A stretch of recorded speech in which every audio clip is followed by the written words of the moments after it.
Libro 6. El desembarco. 204 a.C. Mundus caeli vastus consitit silencio et Neptunus aebus undis asperis pausam dedit. Sole quisite reprisit angulis volantibus. Constitere amnes perennes arbores vento vacant. El inmenso mundo celeste se quedó en silencio, y el feroz Neptuno calmó las encrespadas olas. El sol detuvo la carrera de sus caballos de veloces pies. Se detuvieron los ríos de continua corriente y el viento dejó de agitar los árboles. Enio, fragmento en los anales que describe el paso de Escipión a África con las legiones quinta y sexta. Sesece ei perire, ma volunt ibidem quam cum stupro redire ad sous populares. Prefieren morir en su puesto antes que regresar cubiertos de deshonra ante sus conciudadanos.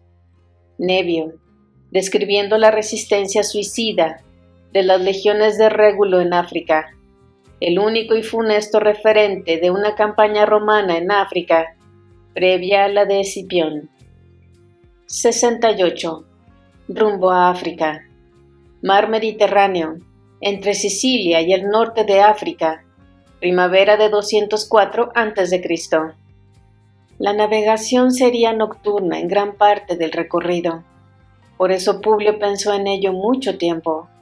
Desde Lilibeo hasta la costa norte de África, necesitaría al menos 2 días y 2 noches, y con suerte, al amanecer del tercer día avistarían la costa dominada por Cartago y sus aliados.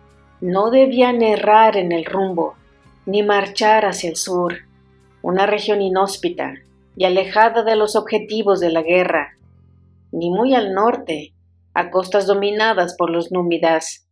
Debía conducir toda la flota cerca de Cartago, pero no a Cartago mismo.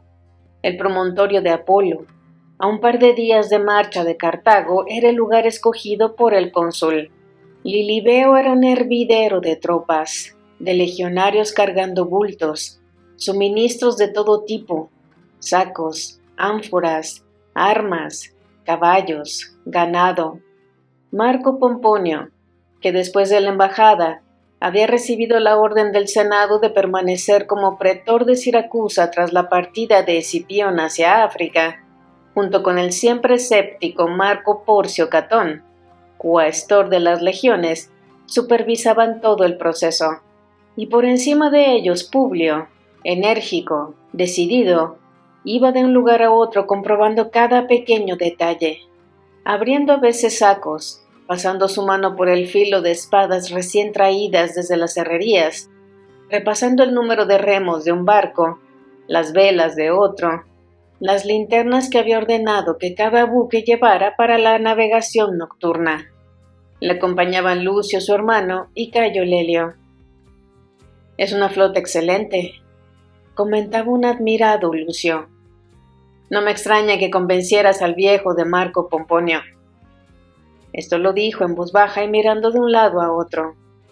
«Es la mejor flota que he visto nunca», Publio le respondió con seguridad y orgullo mientras ordenaba que abrieran para él una ánfora de aceite. 400 barcos de transporte y 40 navíos de guerra entre trirremes, cuatrirremes y quinquerremes. Es una de las mayores flotas de transporte que ha montado Roma, quizá la mayor, pero tenemos pocos buques de guerra para protegerla. Por eso quiero que naveguemos de día y de noche, sin parar. De hecho, cuanto más naveguemos por la noche, mejor. Ni los piratas ni los cartagineses gustan de navegar por la noche. Será más seguro. Pero los barcos pueden perderse, le respondió Lucio. No se perderán, dijo el joven cónsul, ahora procónsul tras recibir la prórroga de su mandato por el Senado, mientras bebía un sorbo del aceite que le habían escanciado en un cáliz. Publio asintió. Estaba bueno. Un esclavo tapó el ánfora y los soldados continuaron con la carga del barco con centenares de ánforas, como las que acababa de probar el general en jefe de aquel ejército. Pasado el mediodía todo estaba preparado, así que Publio no dudó en subir a su nave capitana, una de las grandes quinquerremes de la flota, y desde la misma hizo todos los sacrificios en honor a los dioses. Luego, con sus propias manos, vertió las entrañas del buey sacrificado por la borda del buque a las aguas del mar, buscando así congraciarse con las divinidades del mar y las aguas que tan favorables le habían sido en otras ocasiones, especialmente en Cartago Nova. Los legionarios de las legiones quinta y sexta escucharon absortos las imprecaciones que el procónsul dirigía a los dioses, a los que les requería el favor en la guerra, y a los que les pedía que le permitieran asestar a los cartagineses el mismo daño y sufrimiento en su tierra, con el que Aníbal llevaba años torturando a Roma y sus aliados en Italia. Los soldados estaban sobrecogidos. Iban, por fin, a África, la esperada, la anhelada, la ansiada África. El mar se llenó de una capa sin fin de buques repartidos en dos grandes grupos. En un ala de la formación naval iban los transportes y los navíos de guerra comandados por el propio procónsul y su hermano, y en el ala opuesta navegaba el resto de los buques bajo el mando de Cayo Lelio y el cuestor Marco Porcio Catón. Pronto Lilibeo se fue desdibujando en el horizonte, y todos los barcos quedaron rodeados solo de las interminables aguas del mar. Publio miró al cielo. «Está despejado», dijo desde la proa de la nave capitana. «Sí», respondió su hermano, «al menos este día y esta noche no debería haber problemas». Y así fue. El primer día de navegación transcurrió sin mayores incidencias. Al caer la noche, el cónsul ordenó que encendieran las 3 grandes linternas que estaban ubicadas junto al corbus de la nave.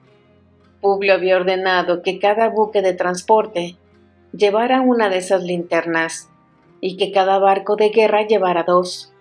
Finalmente, la nave capitana, para poder ser identificada por todos en todo momento, encendería 3 de esas luces.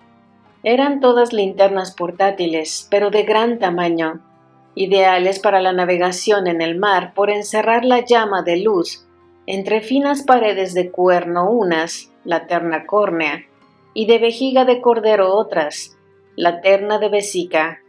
Paradójicamente, las mejores, aquellas de piel más fina, eran las que provenían de Cartago mismo, donde se fabricaban las mejores linternas. Por eso las llamaban linternas púnicas. Pero Publio pensaba que al igual que habían copiado las espadas de doble filo ibéricas para armar a muchos de sus hombres, ¿por qué no usar las mejores linternas para guiar a sus barcos en la noche? Tras la navegación en las sombras nocturnas bajo una luna menguante, llegó el amanecer, y para sosiego de Publio y Lucio vieron cómo a su alrededor estaban todas las naves, surcando el mar despacio pero seguras, como si acabaran de zarpar. Pero todo estaba siendo demasiado sencillo. El segundo día, con la caída de la tarde, se levantó una espesa niebla que los envolvió a todos bajo un manto gris y húmedo, que apenas dejaba ver a más de 30 o 40 pasos. El cónsul ordenó encender entonces las linternas antes de que anocheciera. Las luces cumplieron con su cometido de forma espectacular, y pese a la densa niebla, eran visibles a unos 100 pasos. «Que naveguen todos más próximos los unos de los otros», ordenó el cónsul, «y que cada barco controle y que los que están a su lado no pierdan el ritmo». Y así lo hicieron. Mientras los remeros bogaban sin detenerse en toda la noche, siendo sustituidos unos por otros, y cuando estos ya no podían por agotamiento, por los propios soldados, sendos grupos de legionarios observaban a ambos lados de cada barco, asegurándose de que las naves del costado mantenían la formación. De esa forma, pese a la niebla y la noche, al amanecer del tercer día, la flota de las legiones quinta y sexta de Roma emergió indemne e intacta para cuando la niebla se disipó por la fuerza de un fuerte viento que se había levantado proveniente del este, avistar juntos la línea gris en el horizonte del amanecer. África. Se divisaba una punta de tierra que daba lugar a 2 fachadas de roca, una hacia el norte y la otra hacia el sur. Era el promontorio de Apolo. Los pilotos no habían errado el rumbo. «¡Hacia el sur!», dijo Publio. Las linternas se apagaron, la niebla se alejaba, el territorio enemigo estaba cerca y la línea de costa crecía ante los atónitos ojos de los legionarios de Roma. Solo algunos habían estado ya en aquel territorio hostil, con el ataque exploratorio de Lelio, pero incluso estos se veían absorbidos por un mundo especial de sensaciones, pues ahora no iban allí para hacer una rápida incursión y luego partir a toda prisa con el botín incautado. Ahora iban todos en aquellos barcos para quedarse y conquistar aquella tierra, la patria del mayor y más temible de sus enemigos. Iban a desembarcar en África, iban a atacar la tierra que vio nacer a Aníbal. Quinto Terebelio y Sexto Digicio compartían el viaje en una de las veloces trirremes. «Eneas estuvo aquí», dijo Terebelio. Era de las pocas cosas de historia de Roma que sabía. «Y hasta él tuvo que huir», respondió Digicio. «Sí», concluyó Terebelio. «Eran tribunos valientes hasta el límite, algo que ambos habían demostrado hasta la extenuación en el campo de batalla, y aún así, sus corazones latían con un temor extraño, premonitorio. A una señal los remeros detuvieron sus remos, todos, menos los de la nave capitana, que siguió bogando hasta alcanzar una playa al sur del promontorio de Apolo. De pronto, Publio y Lucio sintieron un enorme crujir de maderas. El pesado vientre de la quinquerreme, henchido de armas, ganado y provisiones, había chocado contra la dura tierra de África. Descolgaron una pequeña embarcación y a ella descendieron el cónsul, su hermano, y los 12 lictores que tomaron el papel de remeros improvisados para conducir aquel bote hasta la misma arena. Publio Cornelio Escipión fue el primero en descender y poner pie a tierra. Sus pesadas sandalias militares se hundieron en el agua que ascendió por sus piernas hasta la altura del muslo. El paludamentum púrpura se extendió flotando a su espalda mientras el procónsul se abría camino hacia la costa. Tras él saltó su hermano, y a continuación, los 12 lictores que empujaron la barca hasta encallarla en la arena. Publio caminó hasta salir del agua y dejar atrás el mar, las olas y su espuma. Sus sandalias se hundían ahora en la arena húmeda de la costa de África, dejando a su paso las huellas de las pisadas de un procónsul de Roma. 69. Los Maesili. Norte de Numidia, primavera de 204 a.C. El joven Masinisa, rey en el exilio de los Maesili del nordeste de Numidia, cabalgó todo un día y una noche sin apenas detenerse. Llegó a las playas del norte acompañado por su pequeño grupo de incondicionales. Eran apenas 100 jinetes surcando la arena de África con sus caballos negros y blancos en las horas tibias del amanecer. Los animales estaban agotados, de modo que Masinisa ordenó aflojar la marcha. Al paso, los jinetes ascendieron por unas elevadas dunas que se interponían entre ellos y la parte sur del promontorio de Apolo. Al llegar a lo alto, Masinisa dio por bueno el esfuerzo de haber cabalgado sin descanso. A sus pies, a lo largo de varias millas de costa, decenas, centenares de embarcaciones permanecían ancladas a pocos pasos de la playa y la arena misma era apenas visible, pues toda ella estaba cubierta de soldados, centenares, miles de legionarios descargando las naves y distribuyendo todo cuanto sacaban de los barcos en diferentes lugares de la costa.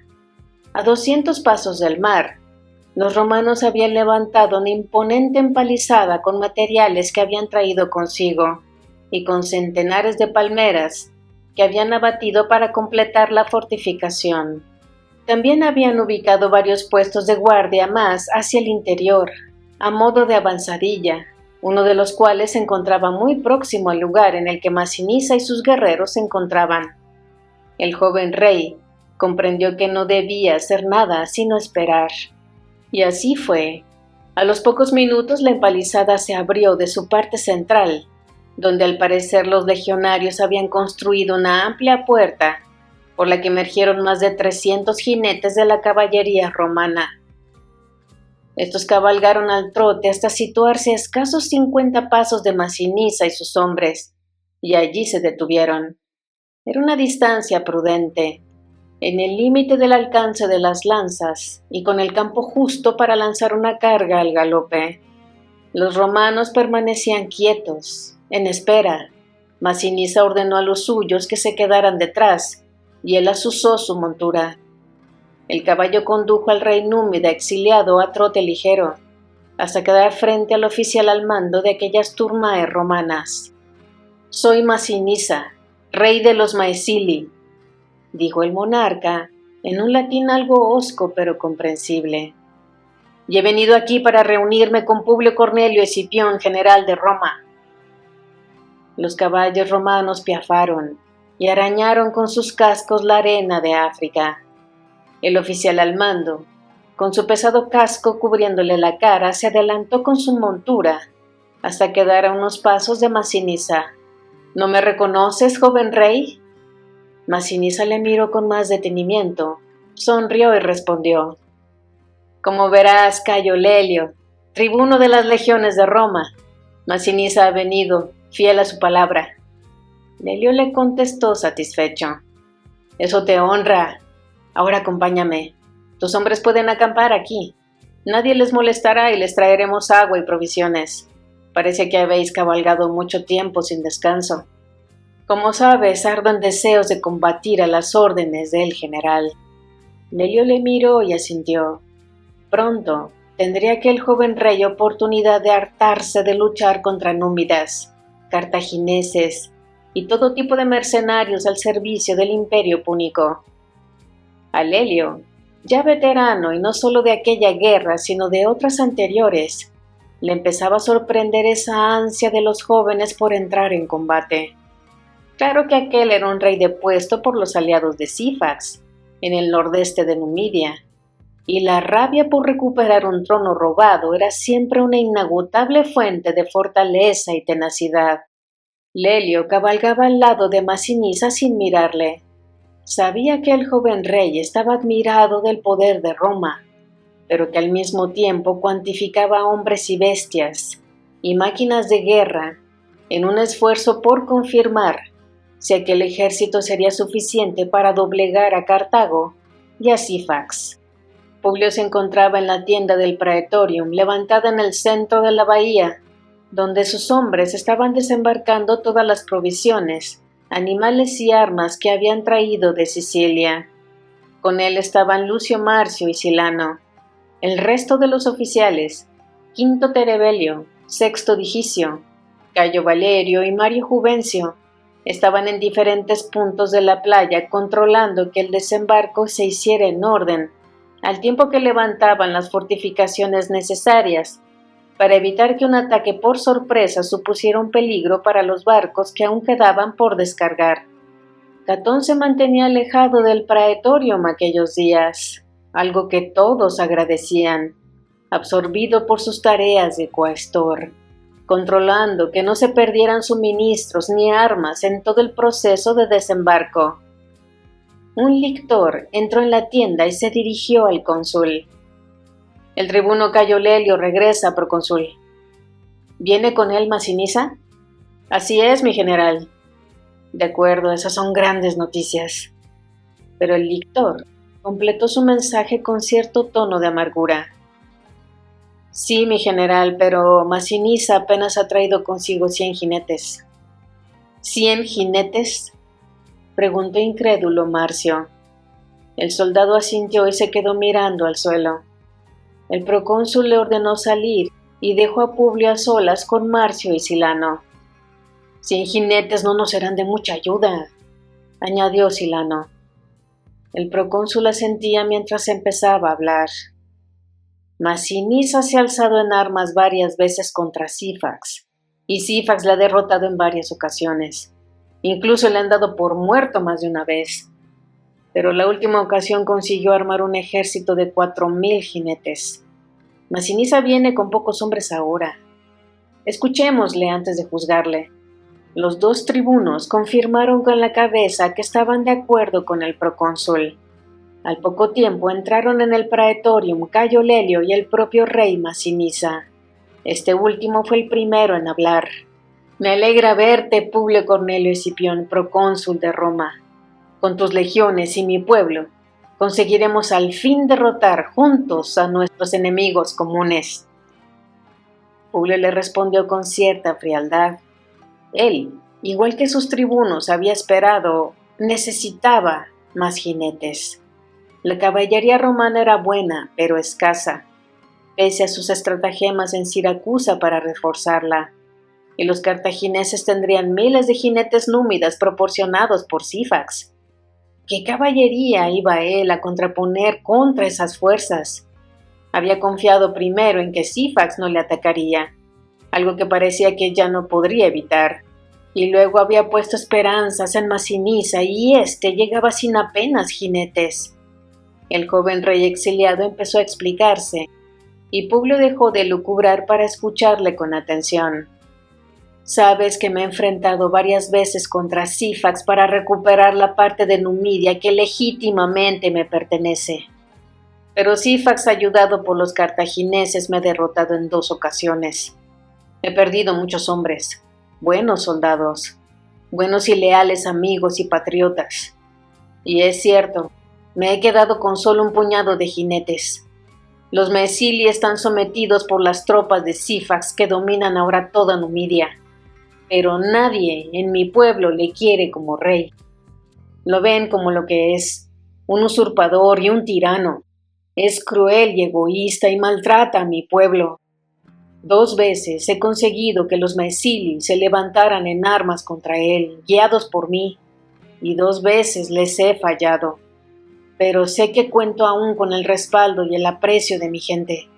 Saben que he perdido porque siempre me he tenido que enfrentar ejércitos mucho más numerosos y mejor armados.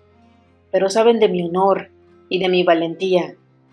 Sé que si ahora los Mesili ven que tengo el apoyo de Roma, sé que cuando se oigan los campos y ciudades del norte de Numidia, que Masinisa tiene el apoyo de Publio Cornelio Escipión, que ha desembarcado en África, sé que entonces volveré a conseguir más jinetes, un auténtico ejército de caballería para servirte.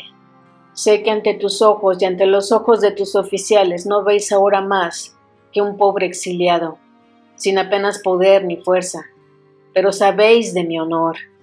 Dije que en cuanto desembarcaras en África, vendré a ponerme bajo tus órdenes y aquí estoy, aquí me tienes. Un día perdonaste la vida de uno de mis familiares en Hispania.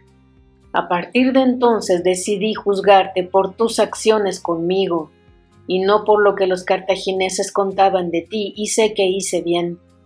Solo te pido que hagas lo mismo conmigo. Júzgame por lo que veas y no por lo que te digan o te cuenten de mí los cartagineses o los hombres de Sífax. Yo he cumplido mi palabra. Solo te pregunto una cosa, noble procónsul de Roma. ¿Ha cumplido Sífax las promesas que te hizo? Para entonces Publio ya había informado a sus oficiales de que Sífax no estaba dispuesto a apoyarles en su campaña de África y que incluso existía la posibilidad de que les atacara. Aquellas noticias cayeron en su momento como un terrible jarro de agua fría sobre todos los tribunos y centuriones, aunque las digirieron y las aceptaron, pero tener dicha información les hizo apreciar a Marcio y a Silano el auténtico alcance de las palabras del joven rey exiliado por Sífax. Publio puso voz a los pensamientos de sus oficiales. Tienes razón en todo lo que dices, joven rey de los Maesili. Tus actos hablan de tu honor y tu nobleza. Has cumplido conmigo, y yo siempre cumpliré contigo mientras tus acciones refrenden tus votos de lealtad a Roma.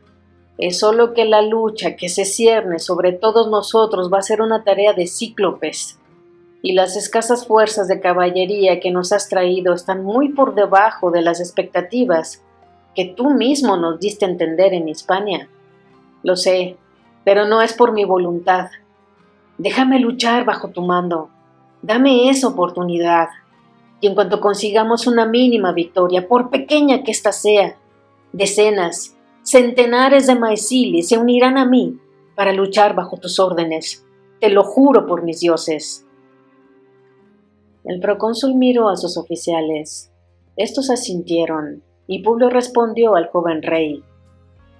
Al menos tú, Masinisa, rey de los Maesili, no cambiarás tu lealtad por los besos de una mujer, ¿no? Esta alusión a Sofonisba pilló por sorpresa al rey númida en el exilio, que bajó un momento la mirada, algo que no pasó desapercibido al cónsul, y rápido volvió a alzar su rostro para encararlo con la seria faz del general romano. Mi lealtad siempre estará contigo. Publio le miró de arriba a abajo, ponderando el valor de aquella respuesta y el tono de emoción con el que había sido pronunciada. ¿Era lealtad a prueba de todo lo que le ofrecía aquel númida? Había algo que le hacía dudar a Publio, pero necesitaba refuerzos, aliados, por pequeño que estos pudieran ser, y despreciar en ese momento Masinisa no haría sino crearle un enemigo más en África. Así que Publio suspiró y respondió ocultando bajo el manto de sus palabras sus dudas y sus preguntas. Solo los dioses sabrían si estaba haciendo lo correcto. Sea, rey Masinisa, concedió al fin el cónsul. Entras al servicio de Roma. A partir de ahora me servirás como fuerza de caballería de apoyo en las acciones de la campaña de las legiones quinta y sexta de Roma, que inician para la conquista de África. Y como dices, que sean tus actos en la guerra los que me hagan ver que la de hoy ha sido una buena decisión. Y si te muestras valioso en la campaña que emprendemos, yo, personalmente, te apoyaré para que recuperes la parte de Numidia que te corresponde. Y pongo a Júpiter y Marte y el resto de los dioses por testigo de este pacto. Luego Publio se acercó a Masinisa y le dio un abrazo que sorprendió al joven monarca exiliado, pero que aceptó con gratitud. Se separaron del abrazo cuando uno de los lictores entró en la tienda. Mi general, han atrapado a varios pescadores en las ciudades próximas, quizá de Útica. ¿Qué hacemos con ellos? Publio miró a su alrededor. Ni Lelio, ni Silano, ni Marcio dijeron nada, y Masinisa guardó un respetuoso silencio. No quería empezar su servicio al procónsul, inmiscuyéndose en asuntos que no le competían. A partir de ahora, al menos durante un tiempo, debía acostumbrarse a recibir órdenes y cumplirlas. El cónsul fijó sus ojos entonces en el lictor. ¿Qué han visto esos hombres? El soldado comprendió que la vida de aquellos hombres dependía de su respuesta, pero aquel hecho no podía menoscabar el cumplimiento de su deber, que no era otro sino el de informar al cónsul con precisión. Lo han visto todo, mi general. Los detuvieron al emerger por el promontorio de Apolo. Debían de navegar de regreso hacia su ciudad y se toparon con nuestra flota. Han pasado entre las trirremes, las barcazas de transporte. Han visto nuestro ejército, las armas de asedio, las catapultas, el ganado, las provisiones. Lo han visto todo. Por Castor y Pollux. Entiendo, dijo el procónsul, y se detuvo pensativo. Todos aguardaban la sentencia del general, cuando Publio Cornelio Escipión soltó una sonora carcajada. ¡Perfecto!, continuó el cónsul de Roma. Soltadlos, dejadlos libres y que cuenten todo lo que han visto. Que siembren el miedo en su ciudad y que de su ciudad se propague a toda África. Que sean nuestros mensajeros del terror que se avecina sobre toda esta tierra hasta que Cartago caiga o se rinda sin condiciones. Soltadlos, que vean hasta qué punto no nos importa que sepan que venimos. El lictor saludó al cónsul y salió raudo del praetorium. Lelio intervino. Creía que la sorpresa era importante, dijo. Ahora todos nos esperarán. Sí, dijo Publio. Todos nos esperarán en Cartago. Pero nosotros, Lelio, Silano, Marcio, rey Masinisa, nosotros no marcharemos sobre Cartago. ¿No? Preguntó Lelio. No, querido Lelio. No, nosotros marcharemos sobre Útica, mañana al amanecer. 70. El asedio de Útica, África, abril de 204 a.C. Los ciudadanos de Útica habían cerrado las puertas de su ciudad. Esta era una fortaleza levantada en las proximidades de la desembocadura del río Bragadas, de camino hacia Cartago, desde el lugar en el que Publio Cornelio Escipión había desembarcado con sus tropas. Todos tenían miedo, pero durante los días que precedieron a la llegada de los romanos, se consolaron pensando que las legiones del procónsul pasarían junto a su ciudad, saqueando sus campos y sus granjas, de camino a Cartago, pero sin detenerse, para dirigirse con toda seguridad al que debía ser su objetivo principal: conquistar la capital del imperio púnico. ¿Cuál no sería su sufrimiento y su dolor cuando vieron que el cónsul, en lugar de proseguir el avance con sus tropas, se detenía frente a las murallas de su ciudad y enviaba mensajeros para parlamentar? Los habitantes de Útica no abrieron las puertas a estos mensajeros, pero en un intento por reducir los daños que los romanos pudieran ocasionarles, hablaron con ellos desde las murallas. El mensaje de los enviados del cónsul fue demoledor. O se rendían, o rendían su fortaleza, o la arrasarían. Como era de esperar, los ciudadanos de Útica se negaron a rendirse, y los mensajeros se retiraron. En Útica se reunieron los gobernadores de la ciudad y acordaron prepararse para la defensa de la ciudad. Las murallas que les protegían eran poderosas, no tanto como la inexpugnable Cartago, pero sí lo suficientemente recias y altas como para resistir un largo asedio, ya fuera por tierra, por mar o por ambas partes a un tiempo. Acordaron también enviar mensajeros por tierra y mar, cuando el amparo de la oscuridad de la noche se lo permitiera, aunque aquello era hasta cierto punto innecesario, pues toda África sabía ya de la llegada de las legiones romanas, las legiones que llamaban malditas, los propios romanos, por estar constituidas por los restos de las tropas que huyeron de la masacre de Canae, en la que Aníbal aniquiló 6 legiones de Roma en un solo día. No eran estas, pues, tropas que les infundieran tanto temor. Solo tendrían que resistir un tiempo hasta que Cartago organizara el ejército que en pocos días se presentaría en Útica para poner en fuga a aquellos romanos que tan locos estaban como para desembarcar en África y pensar que con solo 2 legiones y unos pocos voluntarios más podrían doblegar la fuerza y el poder de una metrópoli, Cartago, que mantenía en jaque a Roma desde hacía más de 14 años. Esa y no otra fue la respuesta de Útica. No se rendirían. Útica, dijo Publio señalando las murallas tras las que se refugiaban todos los cartagineses y africanos de la región, en la desembocadura del río Bragadas. Los oficiales del procónsul se dispersaron.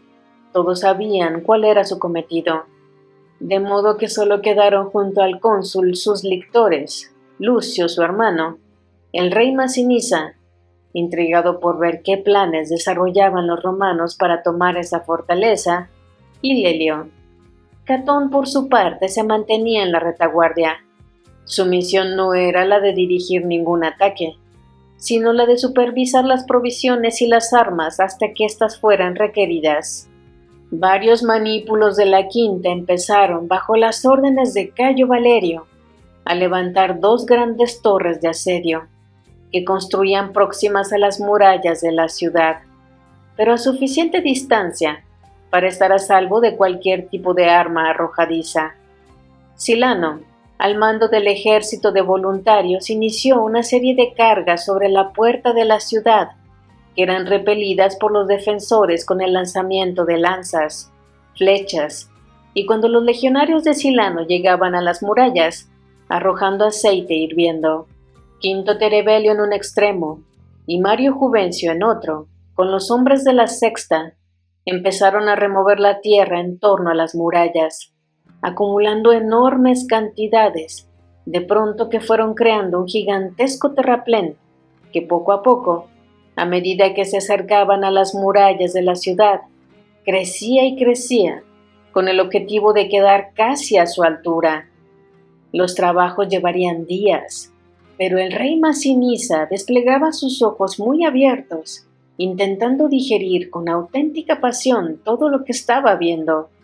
Además, desde donde se encontraban podía ver cómo por mar se acercaba gran parte de la flota del procónsul, al mando de la cual iba Marcio, apoyado por Digicio. ¿Voy a lo mío?, preguntó Lelio al cónsul. Sí, respondió Publio. Tienes un día para montarla, y mañana al amanecer atacaremos por todos lados.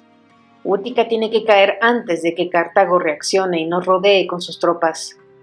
Cayo Lelio aceptó la orden y se encaminó hacia la playa. En cierta forma estaba contento. Aquel asedio lo mantendría alejado de Netiquerti, la última persona con la que quería estar en aquellos momentos, y que Publio se había empeñado en llevar a África por si les era de utilidad. En su recorrido hacia la playa, el veterano tribuno escupió en el suelo y maldijo su suerte. Se sentía solo, con Publio aún distante y sus sentimientos traicionados por Netiquerti. Empezó a acariciar la idea de que una muerte en el campo de batalla sería la forma más noble de dar por terminada su vida al servicio de Roma. Desde lo alto del promontorio, el procónsul, acompañado ahora solo por su hermano Lucio, observaba las maniobras de sus legiones. Masinisa le interpeló con curiosidad. ¿A dónde va Cayo Lelio? Va a levantar una torre de asedio que montará sobre nuestras 2 naves más grandes, 2 quinquerremes, que luego aproximará por mar para acometer la conquista de las murallas de Útica que dan al mar. Es parecido a lo que hizo en Cartago Nova y que consiguió, aunque casi le costó la vida. Esa es su misión. ¿Y lo volverá a conseguir? En eso confío, concluyó el cónsul. Yo creo que sí, confirmó Lucio. Lelio es una pasta especial. Luego se hizo el silencio por unos minutos hasta que de nuevo Masinisa volvió a preguntar al procónsul. Todos te sirven. Todos están trabajando para conquistar esta ciudad para ti. Todos menos yo. ¿Es que no puedo hacer nada? Publio le respondió sin mirarle. Estaba demasiado atento a supervisar que los trabajos de sus legiones se llevaran a término tal y como había ordenado. Tú y tus hombres sois ahora parte de mi caballería, y la caballería no me es útil en un asedio, pero ya habrá tiempo para combatir en campo abierto. Entonces, joven rey, entonces me servirás. Masinisa aceptó la respuesta, pero no se sintió cómodo, quieto, sin hacer nada, mientras 25,000 legionarios trabajaban a destajo, atacando unos y construyendo otros torres y terraplenes, desde los que continuara el acoso y derribo de las defensas de aquella ciudad. Aún estaba en esas meditaciones, cuando se vio sorprendido por el estruendo de varias rocas estrellándose contra la muralla, alrededor de la gran puerta de Útica. Las catapultas de Silano habían comenzado a disparar. 71. La reina de Numidia. Cirta, abril de 204 a.C. ¿A qué esperas para ayudar a mi pueblo?, preguntó la reina Sofonisba al todopoderoso rey de Numidia. Sífax la miró con cierto aire de diversión. La joven estaba desnuda para él, al pie de su lecho, con un collar de oro y perlas, unas pulseras de plata y un brazalete de oro por todo abrigo. Collar y pulseras regalo de él mismo, y un misterioso brazalete por el que Sífax preguntara en una ocasión sin obtener respuesta. Eso fue en la noche de bodas. Días más tarde el rey volvió a insistir, y su joven esposa le explicó que el brazalete era regalo de su padre. Hizo ademán de quitárselo en aquel momento. Si a mi rey le molesta el brazalete, me lo quitaré, y no lo llevaré más. Pero es un recuerdo de mi padre, de mi patria, y si no le importa, mi bello y fuerte rey, me gustaría poder llevarlo. Sífax, como en tantas otras ocasiones, cedió. ¿Qué importaba que una hija quisiera llevar la joya que su padre le había regalado? Hasta cierto punto le enternecía, tan descarada en el lecho, y luego con esos gestos de tierna inocencia filial, la hacían aún más deseable a los ojos de Sífax. Pero aquello fue hace tiempo. Ahora los requerimientos de Sofonisba eran más exigentes. Empezó con que se le permitiera llevar una joya que no era el regalo del rey. Continuó después rogando porque abandonara el pacto al que había llegado con el general romano Escipión. Y ahora, cuando el romano había desembarcado en África, desoyendo todas las advertencias que le había hecho, Sofonisba le pedía, una y otra vez, que le atacara.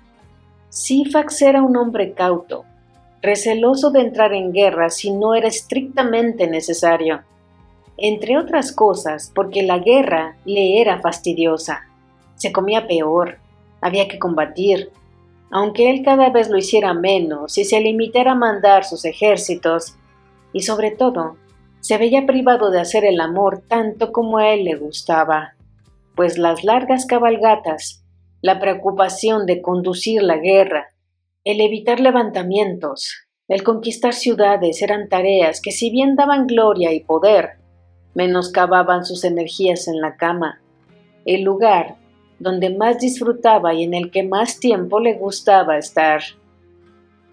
¿Qué espera mi rey para cumplir sus promesas con su humilde y servicial esposa? El general romano os desafía. Pese a tus advertencias, ha desembarcado, lo que es en sí una agresión. Sofonisba era hábil con las palabras, casi tanto como con su cuerpo desnudo. Sífax la miraba como quien admira un maravilloso trofeo de caza que lleva de un lugar a otro, para que todos vean lo que ha sido capaz de atrapar con sus propias manos. Espero que me lo pidan, respondió al fin el rey.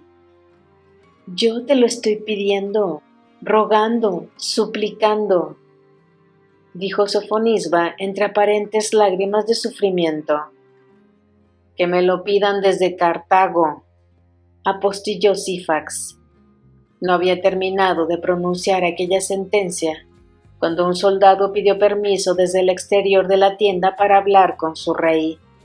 Sífax miró a su joven esposa y ésta se tapó con unas pieles de león. El rey dio una voz y el guerrero númida entró en la tienda. Habla, dijo el rey. Cartago envía mensajeros. Solicitan la ayuda del rey Sífax para expulsar al romano de África. Sofonisba sonrió. El rey la miró serio. Hizo una señal con la mano y el guerrero partió. Esperaba una respuesta, pero si su rey no quería darla en ese momento y ordenaba salir, salir era lo que se debía hacer. Sífax seguía mirando a Sofonisba, que ya sin sonreír miraba al suelo.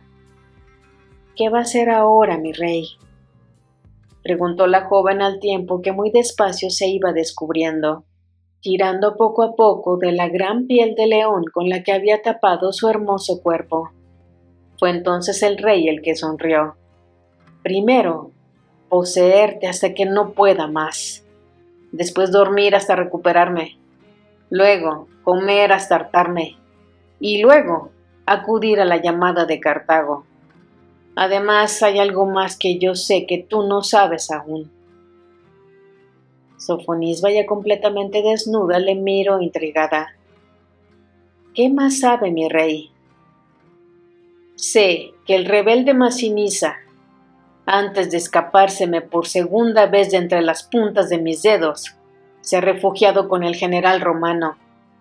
Eso añade un punto de especial interés para mí. Atacar al romano ya no será solo cosa de políticas y alianzas, sino que será algo mucho más personal. Ardo en deseo de decapitar a ese Maesili y pinchar su desleal cabeza en una jabalina. Esa será la única forma en la que los Maesili dejarán de alzarse en armas contra mí cada vez que reduzco la presencia de mis ejércitos en el nordeste.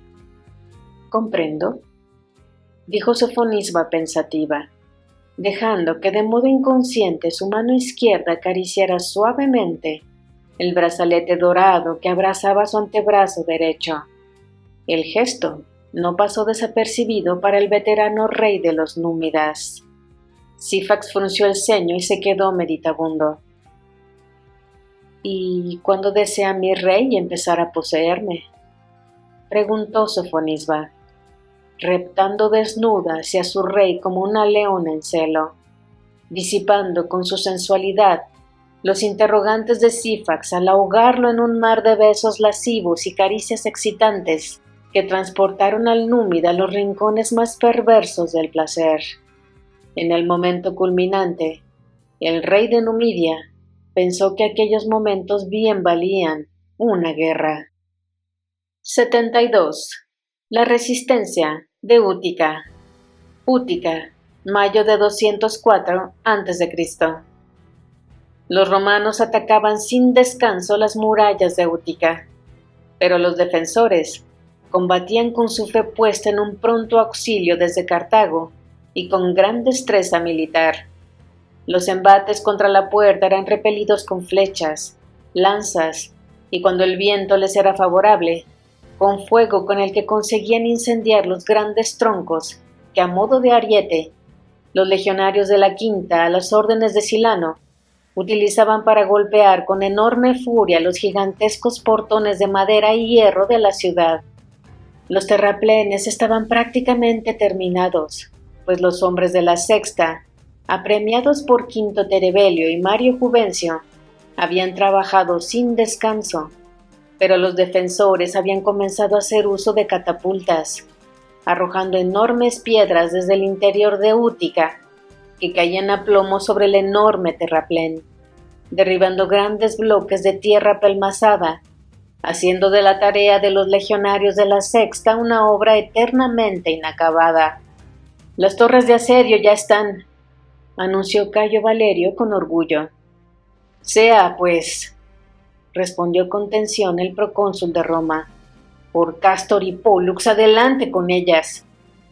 Y es que la ofensiva sobre Útica llevaba ya varios días. Las bajas eran cuantiosas, al igual que los heridos, y los avances en la posible conquista de la ciudad eran más bien escasos. Cayo Lelio ascendía por la colina hasta el puesto del Praetorium. Parecía cansado, pero satisfecho. «Ya está hecho», dijo. «Perfecto, perfecto», respondió Publio, ahora más seguro de que el éxito de aquella empresa militar estaba más próximo. «Adelante, por Hércules, las 3 torres a la vez, y Útica cederá». El rey Masinisa vio como una vez más los oficiales del procónsul partían para poner en marcha las órdenes recibidas, excepto Lucio, el hermano del general romano, que se quedaba junto a él. Observó con asombro cómo 2 gigantescas torres de asedio que los legionarios de la Quinta habían estado levantando durante los últimos días, empujadas por caballos y hombres, se movían, pesada pero firmemente, hacia las murallas de Útica. Marco Porcio Catón se situó a su lado. El cuaestor había decidido aventurarse aquella mañana a observar el nuevo intento del procónsul de doblegar a los ciudadanos de Útica. Su feroz resistencia alimentaba los ánimos de Catón y quería ver el nuevo despliegue del general con más detenimiento. El cuaestor tenía el buen presentimiento de que todo iba a fracasar. En la ciudad los defensores vieron lo que sabían que tenía que llegar, pues habían sido testigos de cómo día a día los romanos iban erigiendo aquellos enormes monstruos de madera que ahora empujaban hacia sus murallas. Pero su sorpresa y desesperanza fue aún mayor cuando vieron cómo por mar, sobre dos inmensas quinquerremes que los romanos habían anclado y ocultado tras un recodo de la bahía, navegaba una tercera descomunal torre de asedio, suspendida sobre una compleja plataforma, elaborada con los dos corbus y manus férrea de ambos buques entrelazados y afianzados por más troncos y sogas y refuerzos de hierro. Cayo Lelio dirigía las operaciones de aproximación a las murallas marinas de Útica. Publio, junto con su hermano, miraba nervioso pero más confiado que en los últimos días. Después de todo, quizá los inacabados terraplenes no fueran a ser necesarios. Por tierra, las enormes torres de asedio se acercaban pesadamente con su carga de hombres y armas hacia las murallas de Útica. Por mar, las quinquerremes navegaron hasta que sus proas impactaron contra el muro de la ciudad que se hundía en las entrañas del mar. Cayo Lelio ascendió desde una de las grandes naves por el interior de la torre marina, hasta llegar al último de sus pisos. Desde allí dio las órdenes a voz en grito. «¡Abrid el portón, por Hércules! ¡Bajad el maldito puente!» Y los legionarios cortaron con hachas las cuerdas que sostenían el largo portón de madera, que a modo de gigantesca manus férrea elevada, caía a plomo sobre las fortificaciones en lo alto de la muralla que defendía la ciudad de los ataques por mar. Por ella empezaron a salir legionarios a borbotones, animados por las voces de Lelio. ¡Al ataque! ¡Al ataque por Roma! ¡Por el procónsul! ¡Por las legiones! Pero los defensores habían tenido tiempo de observar dónde iba a caer el puente de la torre marina, pues las quinquerremes, henchidos sus vientres por el paso de la enorme torre, se habían aproximado con gran lentitud hacia el muro, de modo que los legionarios fueron recibidos por varias andanadas de lanzas y flechas que parecían no tener fin. Decenas de legionarios cayeron al mar atravesados como fruta madura, mientras otros detenían la carga y con sus escudos se protegían como podían. «¡Mantened la formación!», se desgañitaba Lelio, protegiéndose a su vez con un gran escudo de piel endurecida reforzada con hierro. «¡Mantened la posición y avanzad, malditos! ¡Avanzad!». Pero entonces pasó algo que ninguno esperaba. Los habitantes de Útica dejaron de disparar para abrirse y dar paso a un regimiento de sus mejores soldados, que se abalanzaron sobre el puente de la torre marina y entraron en combate con los legionarios, que sorprendidos por el repentino ataque de quienes solo esperaban que se defendieran desde las murallas, cedían terreno, paso a paso. Cayo Lelio, no obstante, se abrió camino entre sus hombres y alcanzó la primera línea de combate. Clavó su espada en el hombro de uno de los cartagineses. Se agachó, pinchó en la rodilla de otro, que se encogió por el dolor, lo que Lelio, a su vez, aprovechó para cegarle la garganta que había dejado desprotegida. Se hizo sitio entonces en el hueco que el cartaginés había dejado, y Cayo Lelio empezó a liderar el contraataque de sus hombres, que encorajinados con la presencia del tribuno, se rehacían y volvían de nuevo hacia el puente. Los defensores del muro no estaban ociosos, sino que desde las murallas la emprendieron con flechas de fuego sobre las quinquerremes. Al principio Marcio y sus hombres se las compusieron para apagar los pequeños incendios que surgían por todas partes, pero fue tal la lluvia de flechas de fuego que al fin las llamas prendieron por todos los flancos de ambas naves y empezaron a ascender por la torre lamiendo sus vigas de madera. Marcio miró hacia arriba. En lo alto de la torre, Cayo Lelio luchaba enconadamente en el puente, pero abajo ya todo estaba perdido. El fuego lo consumía todo y sus hombres se arrojaban al mar, para nadando entre flechas y lanzas alcanzar las trirremes que Digicio, en una sabia decisión, había aproximado lo suficiente para que los legionarios pudieran llegar a nado a las mismas y refugiarse, pero al tiempo no las había desplazado tan cerca como para ser pasto de la misma lluvia de lanzas, piedras y dardos incendiarios que habían destrozado las quinquerremes. Marcio gritó a Lelio: «¡Lelio! ¡Al mar! ¡Al mar! ¡Por Júpiter, arrojaos al mar! ¡Todos!». En ese momento, una de las dos naves que sostenían la torre lanzó un crujido largo y profundo que sonó a muerte, preludio de su agonía. Marcio sintió el suelo de la cubierta temblando bajo sus pies, y sin esperar más se lanzó por la borda junto con los pocos marineros que aún quedaban a su lado. El temblor de la nave resquebrajándose sacudió a su vez las endebles vigas de la torre ya medio consumidas por las llamas, haciendo que varias se quebraran. Cayo Lelio pinchaba, cortaba y se protegía con su escudo rodeado por un nutrido grupo de legionarios, cuando el suelo del puente se levantó de izquierda a derecha, y para cuando romanos y cartagineses fueron a percatarse de lo que estaba pasando, todos volaban por los aires rumbo a las aguas del mar. En tierra firme, la suerte de las otras dos torres de asedio no había sido mucho mejor. Publio Cornelio Escipión, acompañado por el joven Massinissa, contemplaban cómo eran pasto del fuego provocado por los innumerables racimos de flechas en llamas que los cartagineses habían lanzado desde el interior de la ciudad y desde las propias murallas. Los legionarios de la quinta retrocedían despavoridos buscando refugio en la lejanía de aquellos muros que solo escupían fuego, pez hirviendo y muerte. Cayo Valerio era una pobre figura en medio de todo aquel desastre, intentando poner orden y rehacer las filas de sus manípulos. «¡Deteneos, malditos! ¡Deteneos y regresad a las torres! ¡Por Hércules hay que volver a ascender por las torres!».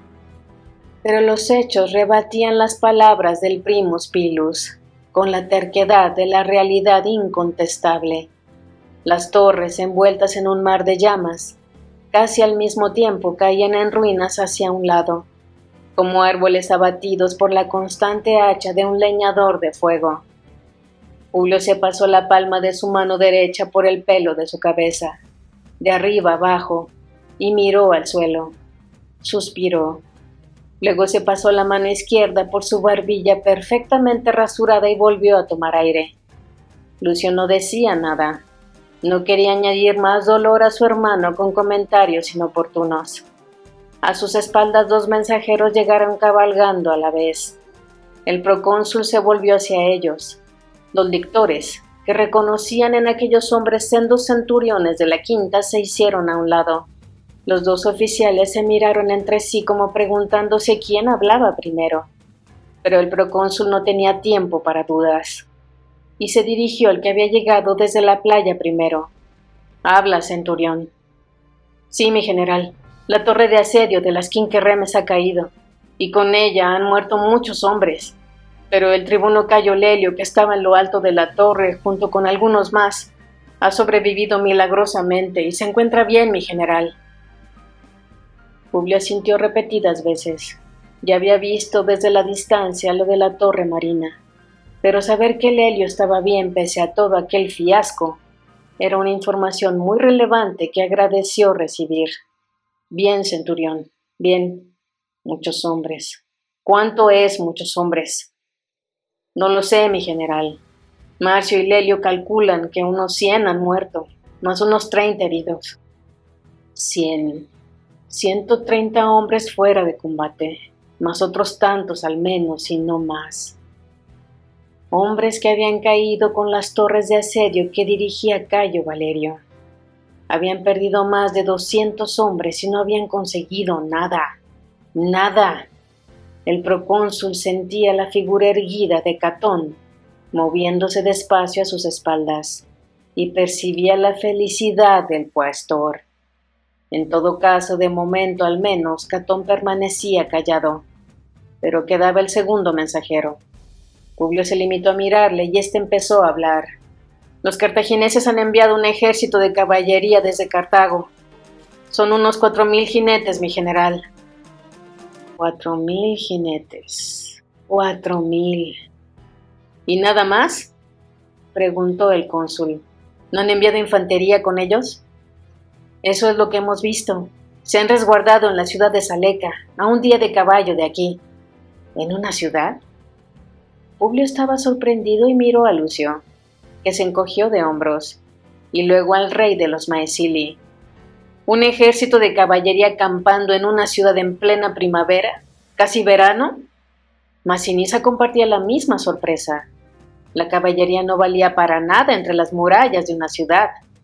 Con buen tiempo, como el que hacía en aquellos días, su lugar era acampada en lugar abierto, donde rápidamente los jinetes pudieran montar sus caballos y lanzarse una carga en una amplia llanura.